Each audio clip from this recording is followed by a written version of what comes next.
بسم اللہ الرحمن الرحیم۔ رزق کی تلاش میں انسان جو ہے بھٹکتا رہتا ہے، چاہتا ہے مجھے رزق وافر ملے، میرے گھر میں اتنا رزق آئے کہ میں کبھی کسی کے آگے ہاتھ نہ پھیلاؤں۔ اب یاد رکھیے، رزق جو ہے وہ کھینچتے ہی ہے۔ ایک ایسی قرآن حکیم کی صورت ہے، وہ مختصر عمل ہے، اگر آپ وہ عمل کر لیں تو آپ کے گھر میں رزق کھینچا ہوا آئے گا، آپ کے پیچھے آئے گا۔ رزق انسان کو تلاش کرتا ہے، یہ بات یاد رکھیے۔ انسان جب اللہ کی اطاعت کرتا ہے تو اللہ تبارک و تعالی اس کا رزق ایک جگہ متعین فرما دیتے ہیں، اور جب یہ اللہ کی نافرمانی کرتا ہے تو اللہ اس کا رزق زمین میں بکھیر دیتے ہیں، پھر یہ تلاش میں پھرتا ہے۔ جیسے آپ ایک مرغی کے آگے دانا جب پھینکتے ہیں تو آپ دانا اس کے آگے ایک جگہ رکھ دیں تو وہ ایک جگہ سے کھاتی رہے گی۔ اگر آپ مرغیوں کے آگے دانے کو پھینک دیں تو مرغیاں دانا ایک جگہ سے اٹھائیں گی، پھر ادھر جائیں گی، پھر ادھر جائیں گی، یوں ان کو مشکل ہوگی۔ اسی طرح جو اللہ کی اطاعت کرتا ہے، اللہ اس کے رزق کو ایک جگہ متعین فرما دیتے ہیں، ایک جگہ رکھ دیتے ہیں، وہ ایک جگہ بیٹھ کے رزق کھاتا ہے۔ اور جو اللہ کی اطاعت سے دور ہو جاتا ہے، اللہ اس کو دنیا میں پھرا دیتے ہیں، وہ رزق کے پیچھے بھاگتا ہے اور رزق آگے آگے بھاگتا ہے۔ رزق جو ہے وہ انسان کے مقدر کا، اس کی پیدائش سے پہلے لکھ دیا گیا۔ اب اسے رزق کے لیے بھاگنا نہیں چاہیے، بلکہ اللہ تبارک و تعالیٰ کے ساتھ تعلق مضبوط کرنا چاہیے کہ ہم اللہ سے اتنا مضبوط تعلق ہو جائے کہ اللہ کے سامنے ہاتھ اٹھاتے ہی انسان کی دعا رد نہ ہو۔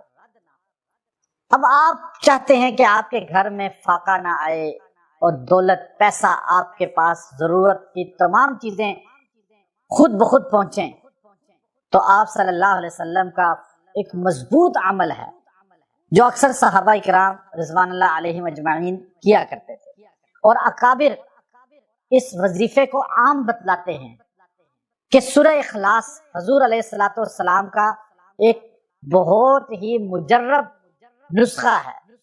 صحابہ کرام نے اس کو اپنایا۔ معاویہ بن ابی معاویہ رضی اللہ تعالیٰ عنہ صحابی اس سورہ سے اتنی محبت کرتے تھے، ہر رکعت میں پڑھتے تھے، ہر رکعت میں پڑھتے تھے۔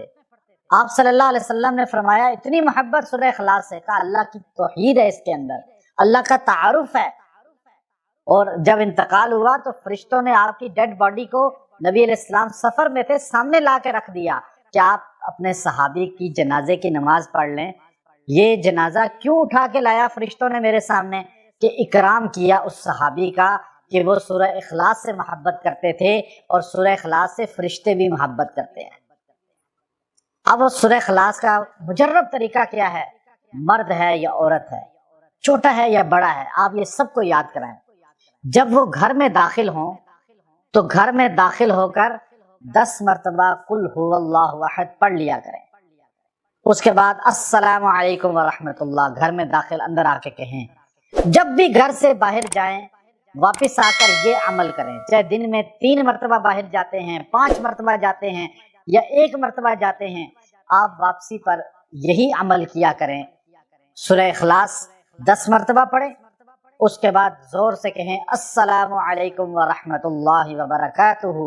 آپ کے گھر سے جنات، شیاطین بھاگ جائیں گے، چونکہ نحوست ان کی وجہ سے ہوتی ہے، بے برکتی ان کی وجہ سے آتی ہے، اور آپ کے گھر میں رحمت داخل ہونا شروع ہو جائے گی۔ سورہ اخلاص کے محبین، فرشتے، جنات، وہ آپ کے گھر کو رحمت کا مرکز بنا دیں گے، اور آپ کے گھر میں رزق وسیع آئے گا۔ نحوست بھاگ گئی، آپ کے گھر سے بے برکتی بھاگ گئی۔ یہ اتنا بڑا آزمودہ عمل ہے کہ الحمدللہ مجھے ایک شیخ نے اس کی اجازت دی، اور انہوں نے کہا کہ یہ عمل کرنے والے کے گھر میں کبھی بھی غربت نہیں آتی، کبھی بھی شیاطین، جنات نہیں ٹھہرتے، اس کے گھر سے بیماریاں بھاگ جاتی ہیں۔ میں آپ سب کو اجازت دیتا ہوں۔ بہت سے لوگ کال کر کر کے اجازت مانگتے ہیں۔ میں نے پہلے بھی کہا، میرے یوٹیوب پہ سارے وظائف، بالخصوص جو ہم سے بیعت ہوئے ہوئے ہیں، ان سب کو اجازت ہے، اور میری کتاب وظائف الصالحین کے ہر عمل کی بھی اجازت ہے۔ اور جتنے سامعین ہیں، دیکھنے والے، سننے والے ہیں، ان کو بھی اجازت ہے، اور فون کے بجائے واٹس ایپ میسج کیا کریں تاکہ میں آپ کو آسانی سے فرصت میں جواب دے سکوں۔ لوگ ناراض ہوتے ہیں جی کال کر کر کے کہ کال اٹینڈ نہیں کرتے، جواب جلدی نہیں دیتے، تو یہاں اتنی بڑی تعداد لوگوں کی ہوتی ہے جو آئے ہوئے ہیں یا واٹس ایپ کیا ہوا ہے، تو سب کو جواب ایک وقت میں دینا انسان ہے، کمزوری ہے، انسان نہیں دے سکتا، لیکن سب ہماری خواہش ہوتی ہے، دعا ہوتی ہے کہ سب کے مسائل اللہ حل کرے۔ حاجت روا تو وہ ذات ہے، ہم تو اس کے بندے ہیں، غلام ہیں، اور لوگوں کو رہنمائی کرنے والے ہیں، لیکن الحمدللہ جب اجازت والے اعمال آگے آپ تک پہنچاتے ہیں تو اللہ تبارک و تعالی اس میں تاثیر پیدا کر دیتا ہے۔ وآخر دعوانا ان الحمدللہ رب العالمین۔